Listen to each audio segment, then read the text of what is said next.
Saludos oyentes de radio, gracias por escucharnos en la tarde-noche de este lunes 19 de mayo del año 2025. Qué tiempos, en los que el gobierno de Pedro Sánchez, o el PSOE en general, cuando le venían mal dadas y tenía que recurrir al comodín para desviar la atención, lanzar una cortina de humo, buscar un culpable, se conformaban con Franco. Qué tiempos, ¿eh?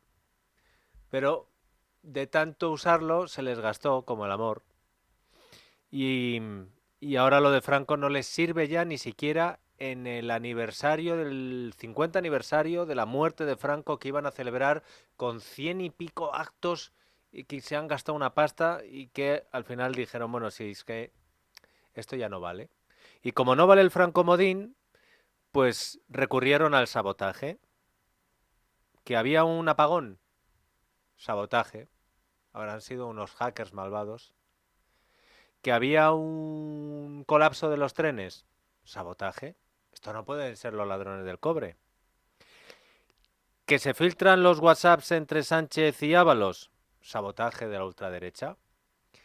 Que una juez de Badajoz, un juez de Plaza de Castilla, varios jueces del Supremo imputan a destacados miembros del sanchismo, sabotaje judicial. Pero hasta el sabotaje se les iba acabando. Y hete aquí que acosados por el inminente informe de la UCO dicen que va a salir sobre Santos Cerdán, que asustados por quién será el siguiente que aparezca insultado en los WhatsApp de Sánchez, pues Sánchez encontró el tema para hablar de otro sabotaje. Hoy el presidente ha tenido una declaración institucional. Digo esto para diferenciarlo de una rueda de prensa en la que a los periodistas se le permite preguntar al presidente. Y como no había nadie que le preguntara, él mismo se ha sacado el tema. ¿Cuál? El del Festival de Eurovisión. El compromiso de España con la legalidad internacional y con los derechos humanos debe ser constante y debe ser coherente, también desde Europa. Y por eso creo que nadie se llevó las manos a la cabeza cuando se inició hace 3 años la invasión de Rusia a Ucrania y se le exigió la salida de nada más y nada menos competiciones internacionales y también el no participar, por ejemplo, recientemente lo hemos visto este pasado fin de semana en Eurovisión. Y por tanto tampoco debería hacerlo Israel, porque lo que no podemos permitir son dobles estándares tampoco en la cultura. Que Pedro Sánchez hable de no permitir dobles estándares, él que es el que ha acuñado la triple vara de medir en España.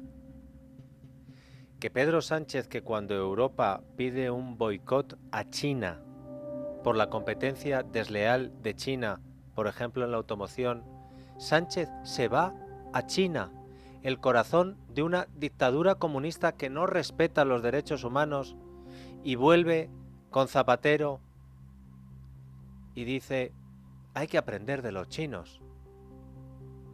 Que Pedro Sánchez nos hable de el doble estándar y bueno, que ahora se metan con la forma de contar los votos de Eurovisión, él que ha montado un referéndum para decidir sobre la OPA del BBVA al Sabadell, en el que puede votar cualquiera las veces que quiera sin ni siquiera poner su nombre. ¿Pero de verdad habéis recurrido a lo de Eurovisión para distraernos? ¿Cuánto? ¿El minuto que hemos hablado de esto? ¿Y después de Eurovisión e Israel, qué? Pues el qué es que por muchas cosas que traten de decir, de hacer, de hacernos mirar para otro lado, se inventen sabotajes, hasta a Melody, al final la realidad siempre va a estar ahí. Lo que sorprende, y lo digo de verdad, me sorprende, es que hoy el mundo desvele que en la Moncloa llevan 7 meses preparándose para la publicación de estos mensajes. ¿Se acuerdan ustedes cuando les contamos que en el Confidencial había una noticia que decía el DAO de la Guardia Civil al poli, ¿cómo era, Esmeralda? El DAO de la Guardia Civil, Manuel Llamas, había pedido al general de la UCO, Alfonso López Malo, vigilar la información personalísima de Ábalos. Manuel Llamas, no el nuestro, ¿eh? El que habían colocado al mando de supremo de la Guardia Civil, por debajo solo de Marlaska, diciéndole al de la UCO, vigílame esto. Este era el 7 meses preparándose. Y después de 7 meses preocupados por los pendrive que se enteraron que Ábalos le había dado a Koldo y que Koldo había guardado en una caja de zapatos y que la UCO encontró, 7 meses preparándose en Moncloa y solo se os ocurre hablar de Eurovisión. Pues sí. Así están en Moncloa. No me extraña que ahora publiquen que va a volver Iván Redondo. Por lo menos ayudar, ¿eh? El Mundo preguntó ayer a fuentes oficiales de la Secretaría de Estado de Comunicación, no quieren hacer ningún comentario, pero le han reconocido miembros del gobierno en privado al Mundo que el equipo del presidente Sánchez lleva preparando este escenario desde hace meses. ¿Really, Peter? ¿Nada más que Eurovisión? En privado, Moncloa admite que con la segunda entrega de WhatsApp filtrados entre Ábalos y Sánchez, el presidente ya está más enfadado. Y que cuando ha salido lo de Europa, el enfado y la preocupación han subido 1 o 2 peldaños. ¿Por qué? Porque no saben lo que falta por salir. Añadan lo que cuenta hoy El Mundo y lo que publicó ayer El País y Libertad Digital. Titular de Miguel Ángel Pérez, ¿nos lo puede recordar, Esmeralda? Ábalos se plantea tirar de la manta como Aldama, está decepcionado con Sánchez y se siente desamparado por el Partido Socialista. Según esta información, el exministro está en una situación límite, no se siente respaldado por sus antiguos compañeros desde que estalló el escándalo y no descarta colaborar con la justicia, decía Miguel Ángel Pérez, como hizo Aldama. Ábalos, abro comillas, se esperaba la ayuda de Sánchez y del Partido Socialista para sufragar los gastos de su defensa y ahora está viendo cómo su situación familiar, personal y económica está siendo muy complicada. El exministro tiene el convencimiento de que su situación judicial es muy complicada, como dice Esmeralda, pero que va a ir a peor y que solo podría paliarla de alguna forma de la mano de Aldama.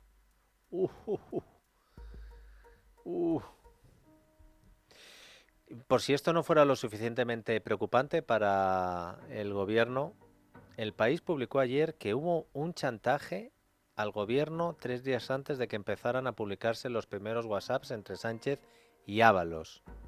Según el diario El País, alguien del entorno de algunos implicados, en el caso Koldo, amenazó al PSOE con filtrar grabaciones comprometedoras que pondrían tumbar al gobierno si no tomaban medidas ya. Según El País, el aviso era serio. Las grabaciones afectaban a Pedro Sánchez, a Santos Cerdán, a Ángel Víctor Torres y a 2 exministros vinculados a eléctricas. Y esa persona que ha chantajeado o amenazado, mejor dicho, amenazado, yo qué sé, pues no lo sé, o chantajeado, y que El País, alguien se lo ha contado desde Moncloa, dijo que se tenía que archivar el expediente disciplinado abierto por Marlaska a un policía concreto, a un exalto cargo del Ministerio de Transportes de Ábalos, que se remitiera a un trabajador de correos, un poco raro, ¿no? Ah, y que se pagaran los gastos del procedimiento judicial, que deben no tener pasta para buenos abogados. El País, esto es mandar a los TEDx informativos. Oye, saca tú esta noticia porque como alguien se entere que no es la UCO la filtradora, sino que el coldismo nos está amenazando y que de ahí han salido las grabaciones, lo mismo no podemos decir que alguien nos sabotea también desde la Guardia Civil. Y dilo tú y di que además estamos tranquilos, ni nos inmutamos. Hoy le han preguntado a Óscar López ministro, ex jefe de gabinete, expresidente de Paradores. Óscar López está en todas las salsas. El jefe de la persona a la que Lobato señaló como el que le había dicho lo de Ayuso y el novio y demás. Óscar López, el que tiene que ganarle a Ayuso en la Comunidad de Madrid. Le han preguntado si tenían conocimiento previo de ese chantaje. Yo tengo conocimiento de una campaña de acoso y derribo al Gobierno de España por parte de la derecha y de la ultraderecha por tierra, mar y aire. Pero quiero ser muy claro, quiero trasladar tranquilidad absoluta a todos los españoles, porque este Gobierno ha actuado siempre de forma ejemplar y va a seguir actuando de forma ejemplar. Y la economía española va a seguir creciendo y España va a seguir contando con un Gobierno que va a seguir avanzando en derechos. Y ha faltado Franco, porque lo de la economía y el cohete ya lo tienen. Pero ha faltado decirle, y por cierto, estamos en el 50 o 50º aniversario de la muerte de Franco y nadie habla de ello. Vean el truco de Óscar López. Oiga, ¿nos puede confirmar? Yo supongo que mañana en la rueda de prensa Pilar Alegría los periodistas tienen que preguntar y preguntar. ¿Es verdad que alguien chantajeó al gobierno con sacar grabaciones del presidente que tumbaban al ejecutivo si no pagaban los gastos judiciales del coldismo? ¿Sabe el gobierno quién es? ¿No va a denunciar ante la justicia al supuesto chantajista? Mañana tendría que ser el tema monográfico. Veremos a ver si es así. Pero le preguntan a Óscar López y dice, no, yo soy consciente, pero de una campaña. Sí, señor López, pero ¿usted sabía, como cuenta El País, que alguien le dijo al gobierno o arreglas lo del coldismo o saco grabaciones muy comprometedoras de Pedro Sánchez, de Ángel Víctor Torres, de Santos Cerdán y de 2 exministros vinculados a eléctricas? Lo de por tierra, mar y aire, no sé si lo decía Óscar López, porque el presidente Sánchez, cada vez que las cosas se complican, pone tierra de por medio, cogiendo el Falcon para salir pitando por los aires. Que se publica que Begoña Gómez se ha reunido con Aldama e Hidalgo, a Brasil o a Chile. Que se publica las 2 cartas que Begoña Gómez firmó para que una empresa de un amigo se llevara contratos millonarios, a Jordania, Arabia Saudí y Qatar. Que salen los WhatsApp comprometedores de Sánchez y Ábalos. Pues nada, Sánchez se monta otra agenda internacional para quitarse de en medio. La semana pasada ya les avanzamos que había espantada de medio gobierno en las sesiones de control de esta semana en el Congreso y en el Senado. Sánchez también se borró, aprovechando que el miércoles llegaba a Madrid el sultán de Omán. Pero creo que se ha suspendido la visita, ¿no, Esmeralda? Sí, acaba de aplazar la visita, así que el miércoles ya lo tiene libre si quiere ir a la sesión de control. No me fastidies, Esmeralda. Hombre. No me fastidies, que el sultán de Omán ha cancelado la visita. Dicen que ha enfermado su suegra. Por la muerte de su suegra. Ha muerto la suegra. Sí. Y Sánchez va a tener hueco en su agenda para ir a la sesión de control. Justo el miércoles, vaya hombre. Bueno, no se descarta que Sánchez se monte un viaje a Turquía para participar en la Internacional Socialista que él preside y que, según dijo Aldama, a lo mejor preside gracias a cierta ayudita bolivariana. Bueno, y mientras tanto, ¿cuándo saldrá el informe de la UCO sobre Santos Cerdán? ¿Será mañana? ¿Será la semana que viene? ¿Será en mayo o tendremos que esperar a junio? Porque es un sufrimiento para el sanchismo, y yo lo reconozco, porque el informe no sale, pero sí salen noticias vinculadas a Cerdán. Por ejemplo, titular del Confidencial. Mensajes incautados por la UCO vinculan a Santos Cerdán con adjudicaciones a Acciona. Según este diario, el análisis de uno de los discos duros encriptados que se le requisaron a Koldo descubre otra trama corrupta del PSOE hasta ahora desconocida, una trama que operó durante mucho tiempo, muchos meses y a otros niveles a la trama socialista de las mascarillas. ¿Quién se encargaba de esta parte? Pues el del cupo vasco, según Aldama, el secretario de organización del Partido Socialista Santos Cerdán, porque, como cuenta el autor de esta información, Chema Olmo, Koldo manejaba su propia agenda, pero Santos Cerdán también tenía las suyas. ¿Se acuerdan que el primero en contar lo del cupo vasco fue Miguel Ángel Pérez y nos lo contó Carlos Cuesta en este programa con Miguel Ángel en Libertad Digital? ¿Se acuerdan que nos dijeron, se le está acusando a Santos Cerdán de ser el encargado que compañeros suyos del PSOE, con competencias en obra pública, sobre todo en Navarra, también en el País Vasco, favorecieran presuntamente a empresas que él apadrinaba? Bueno, hoy aparece una de las constructoras más importantes de nuestro país, muy radicada también en Navarra. Vamos con lo que revelan esos mensajes interceptados por la UCO, porque recordarán que Aldama contó una vez que sí, bueno, pues es que unos se saltaron lo del cupo vasco y Santos Cerdán se enfadó y hubo que darle un sobrecito con 15.000 euros, supuestamente, ¿eh? Todo supuestamente. Esto fue el 14 de junio de 2021. Un día después, el gobierno vasco, que los socialistas compartían con el PNV, adjudicó un contrato de 50 millones de euros a Acciona por la ampliación del metro de San Sebastián. Esa operación la autorizó el entonces director general de la red ferroviaria vasca, el socialista Ernesto Martínez de Cabredo, que en octubre de 2024 fue nombrado por Pedro Sánchez consejero de Renfe Mercancías. Renfe es un cajón desastre, caben todos. Te lo preside uno del PSC, te colocan a mis Asturias.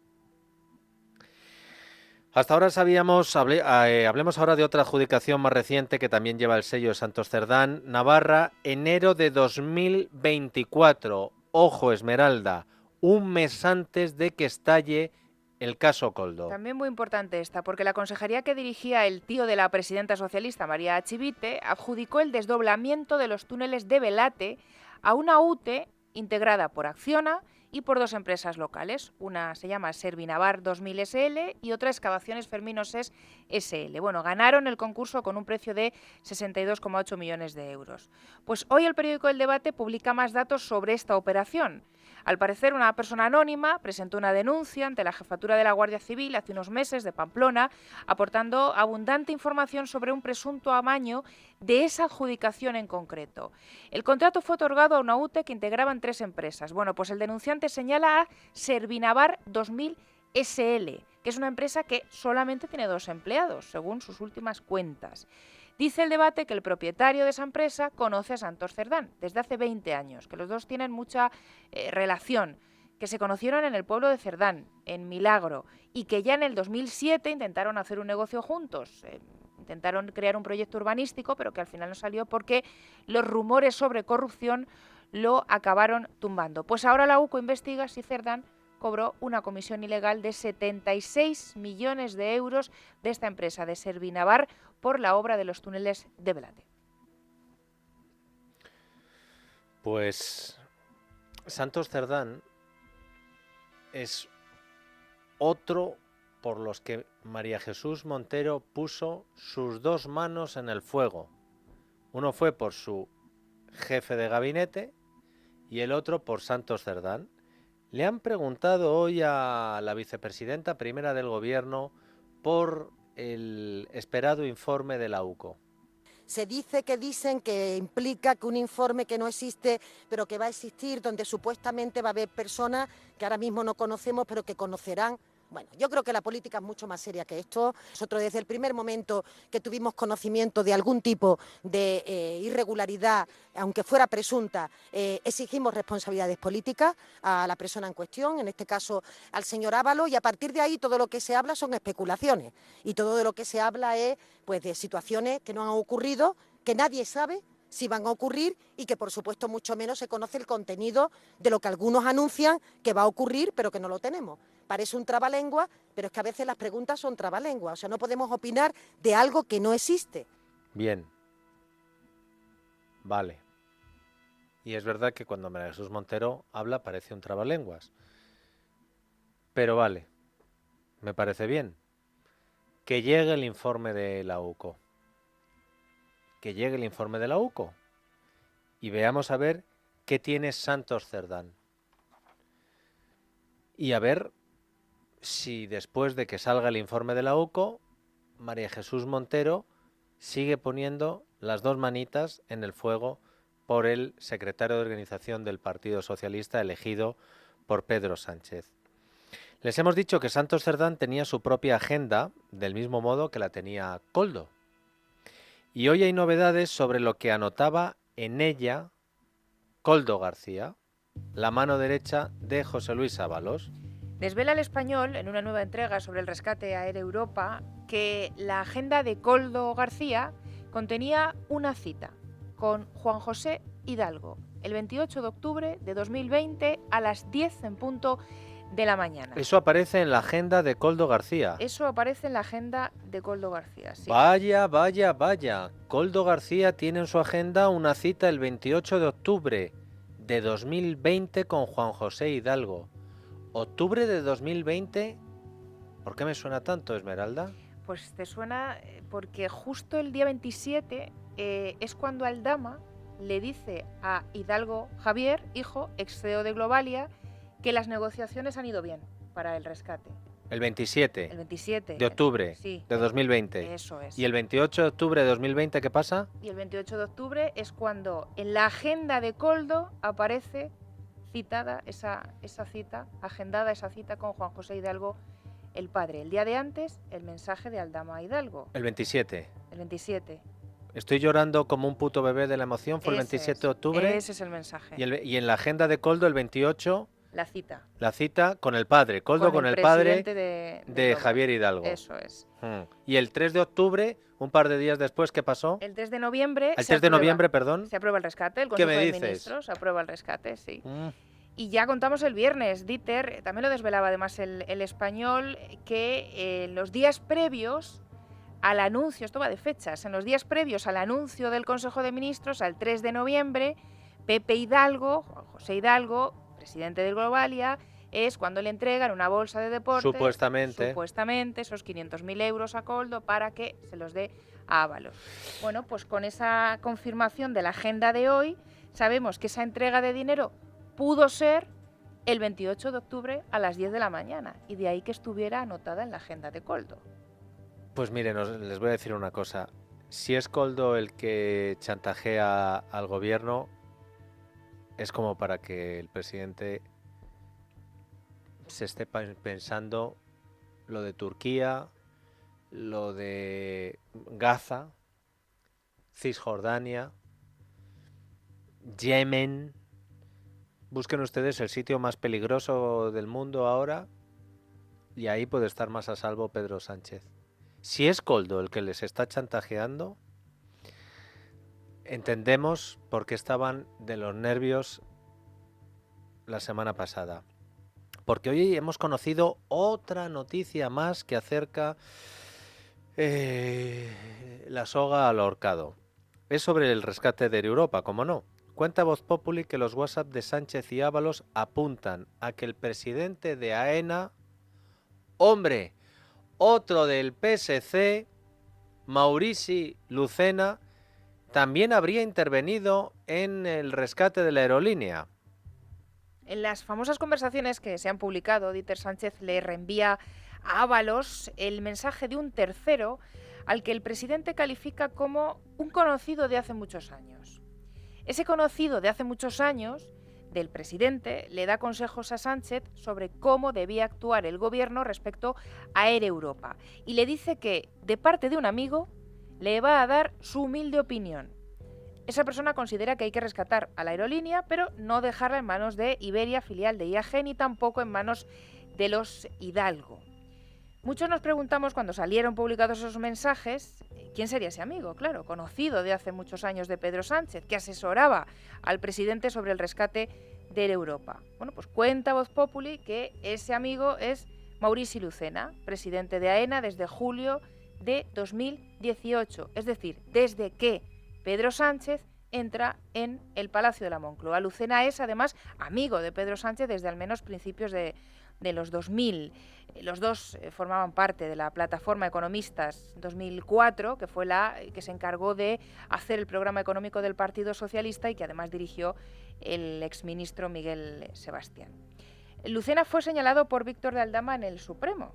El comisionista dijo que se había reunido con él en distintos momentos por el rescate a Air Europa y que además le mantenía informado de los avances, aunque no participara. Es más, Aldama se refería a él como Mauri, plan confianza. Bueno, pues desde AENA le han dicho a Voz Populi que las reuniones eran en calidad de presidente de AENA y por las tarifas aeroportuarias, pero que nada que ver con el rescate. Donald Trump monta una guerra de aranceles y nos agarramos a ella como un clavo ardiendo. Se muere el Papa Francisco y montamos una rueda de prensa al día siguiente en la Moncloa para presentar el plan de defensa nacional con un crespón tamaño king size en la bandera de España.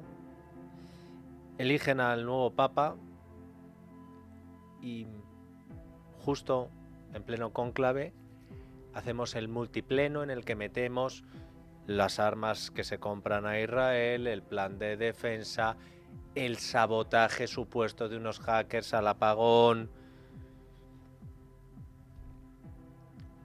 Hemos gastado el comodín de Eurovisión. Melody encima le da plantón a Televisión Española. Hay que mirar la agenda internacional para saber qué fantasma va a agitar mañana Pedro Sánchez cuando conozcamos la penúltima noticia sobre la corrupción en su gobierno, en su partido. La noche de Dieter, con Dieter Brandau, en Es Radio.